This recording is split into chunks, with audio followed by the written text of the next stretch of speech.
طيب دكتور، معانا آخر موضوع وهو مشاكل الجهاز البولي عند السيدات. خلينا نبدأ من نقطة الناس مش بتتكلم عنها كتير. ليه مشاكل الجهاز البولي عند السيدات بالذات شائعة أكتر من الرجالة؟ وهل في سبب عضوي وأسلوب حياة معين ممكن يؤدي للمشاكل دي ولا لأ؟ هو مشاكل الجهاز البولي عند السيدات فعلا منتشرة أكتر، أو بنشوفها بنسبة أكتر في مختلف الأعمار. يعني لو استثنينا الرجالة من سن البروستاتا هيبقى طبعا مشاكل الجهاز البولي أكتر عند السيدات. مع اختلاف العمر واختلاف المشاكل أو الأسباب، أكتر حاجة يعني على اختلاف العمر في السيدات كلها هي التهاب المثانة، بس بنلاقيها أكتر طبعا في السيدات بعد الزواج وبعد تكرر الحمل والولادة أو زيادة الوزن. دي ممكن يزود مشكلة التهابات المثانة. بالإضافة لكده المرأة العاملة، النقطة اللي احنا بنتكلم فيها بالنسبة للمرأة العاملة ان معظم السيدات اللي هم بيشتغلوا فترات طويلة برا البيت ما بيحبوش يخشوا الحمام.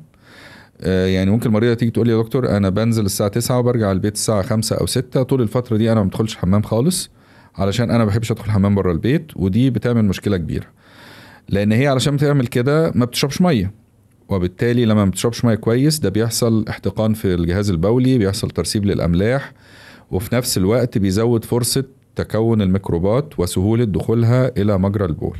والست عندها حاجة عضوية بتزود إمكانية التهاب المثانة، إن مجرى البول أقصر، فبالتالي الميكروبات بتوصل للمثانة أسرع.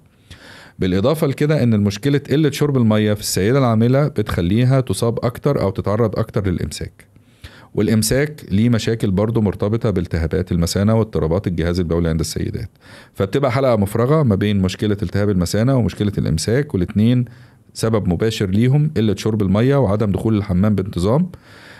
بنضيف لكده كمان لو هي السيدات عندهم مشاكل زي السكر، عندها مشكلة ضغط وبتاخد أدوية مضرة للبول، أو مشاكل تانية ممكن تكون بتاخد ليها أدوية زي الأدوية الهرمونية والحاجات دي، ممكن تزود مشكلة الالتهابات المسالك البولية. تمام يا دكتور.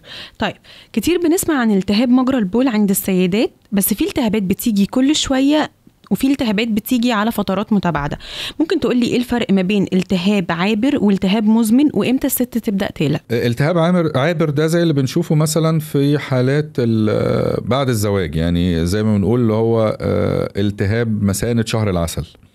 في بعض السيدات اول ما بيتجوزوا بيجي لهم التهاب في المثانة، وده بيحصل نتيجة العلاقة الزوجية وان هي تعرضها لبعض الميكروبات اللي هي مش معتاد وجودها في المنطقة دي، ودي بتبقى حاجة عابرة وممكن تتعالج وممكن تروح لوحدها.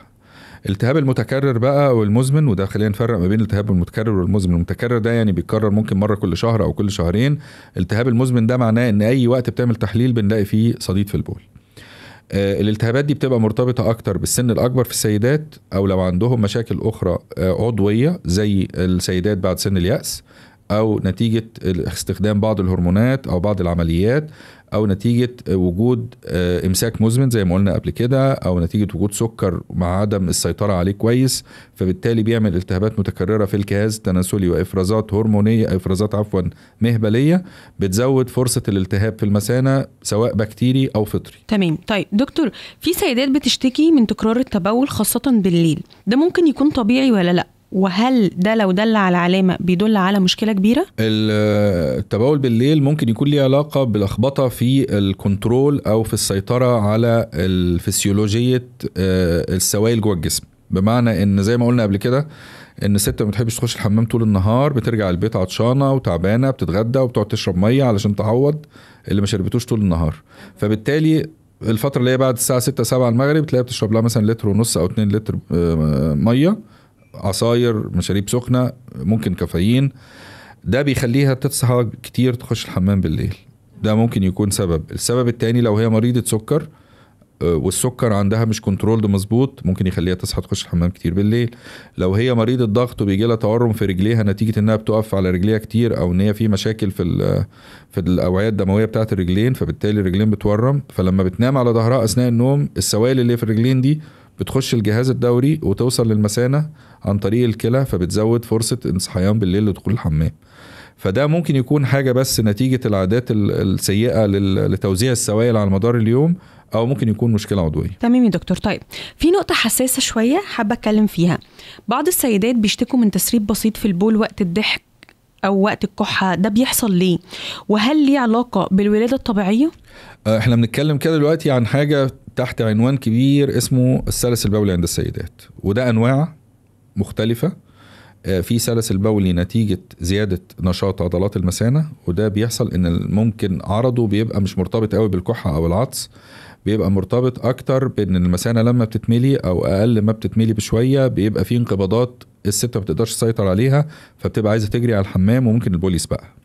ده نتيجة نشاط عضلات المثانة. الحاجة المرتبطة بالضحك او بالعطس او بالكحة دي بتبقى مرتبطة اكتر بضعف عضلات الحوض ويتبعه ضعف عضلات عنق المثانة. خلينا نفرق ان عضلات المثانة في جزء مسؤول عن انقباض المثانة وتفريغها، وجزء مسؤول عن صمام غلق وتحكم البول في المثانة.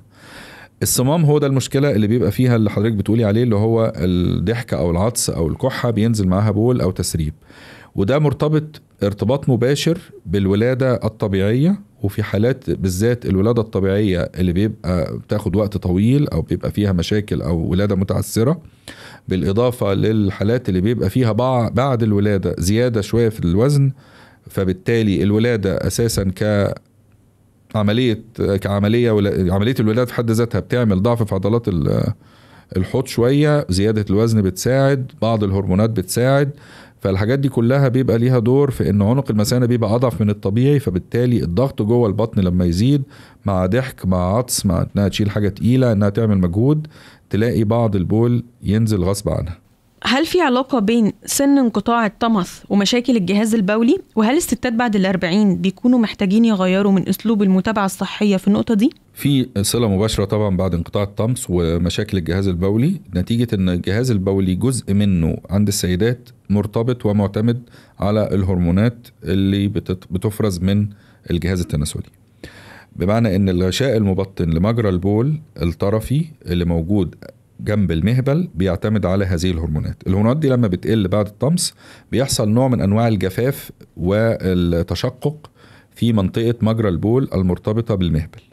الجفاف والتشقق ده بيزود فرصة الالتهابات، فرصة ان يبقى فيه ميكروبات تخش مجرى البول، نتيجة ان هو مع الالتهابات دي او التشقق والجفاف بتبقى مناعته اقل لمقاومة الميكروبات، فبالتالي ده بيزود فرصة الالتهابات المثانة، او في بعض الحالات كمان ممكن يؤدي لان يحصل تليفات وضيق في مجرى البول في بعض السيدات بعد سن 60.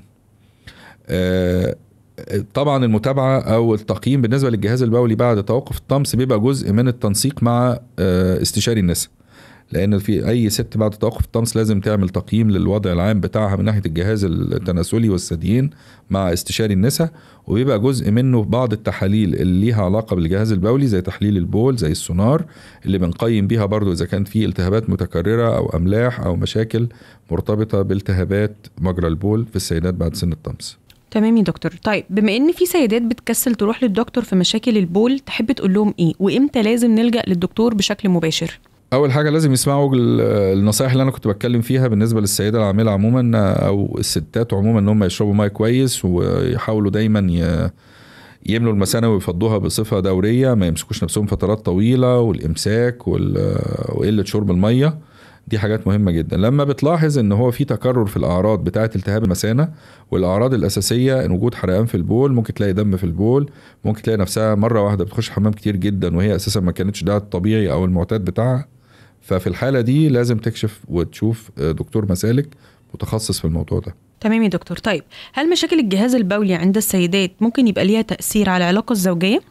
طبعا للأسف مشاكل الجهاز البولي عند السيدات وخصوصا التهاب مجرى البول والمثانة بتتسبب في آلام في منطقة الحوض عموما، وده بيصعب أو بيعمل مشاكل أثناء العلاقة الزوجية أو يتسبب في آلام شديدة، وممكن كمان يؤدي لبعض الحالات اللي ممكن الالتهاب يكون بسيط مع العلاقة الزوجية الالتهاب يزيد، وكذلك لو كان مرتبط أصلا بالتهابات في الجهاز التناسلي مع وجود التهابات فطرية، فده بيسبب مشاكل أكتر ممكن تحتاج لعلاج لفترة طويلة. تمام يا دكتور. طيب هل في إجراءات وقائية أو روتين بسيط الست ممكن تعمله يقلل من احتمالية الإصابة بالمشاكل دي؟ طبعا. نمرة 1 شرب الماء كويس. نمرة 2 ما تزنقش نفسها في البول فترات طويلة. نمرة 3 لو عندها اضطرابات في القولون أو مشاكل في الإمساك لازم تعالجها مع استشاري جهاز هضمي.